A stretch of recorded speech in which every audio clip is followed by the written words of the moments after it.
সালাতে দোয়া কবুল হয়। সালাতে দোয়া কবুলের তিন জায়গা। একটা হচ্ছে তাকবীরে তাহরিমার পরে আমরা সানা পড়ি না, আমরা তো একটা পড়ি, আল্লাহর হাবিব সুন্নাহ এবং নফল নামাজে আরো পড়তেন সানা, ওই দোয়া কবুল হয়। দুই নম্বর জায়গা সালাতে সেজদায় পড়ে দোয়া করলে কবুল হয়। আকরাবু মা ইয়াকুনুল আবদু মির রাব্বিহি ওয়া হুয়া সাজিদ ফাকসিরু ফীহি দুআ। বান্দা যখন সেজদায় লুটিয়ে পড়ে বান্দা আল্লাহর সবচেয়ে কাছে চলে যায়।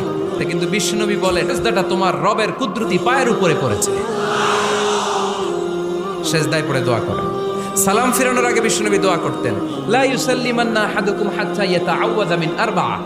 আল্লাহর হাবিব বললেন, চার জিনিস থেকে পানাহ না আছে আমার কোন উম্মত যেন সালাম না ফিরায়। তারা যেন পড়ে, আল্লাহুম্মা ইন্নী আউযু বিকা মিন আযাবিল কবর, আউযু বিকা মিন আযাবি জাহান্নাম, আউযু বিকা মিন ফিতনাতিল মাহইয়া ওয়াল মামাত, আউযু বিকা মিন ফিতনাতিল মাসিহিদ দাজ্জাল। আল্লাহ কবরের আযাব থেকে বাঁচাও, আল্লাহ জাহান্নামের আগুন থেকে বাঁচাও, আল্লাহ জীবন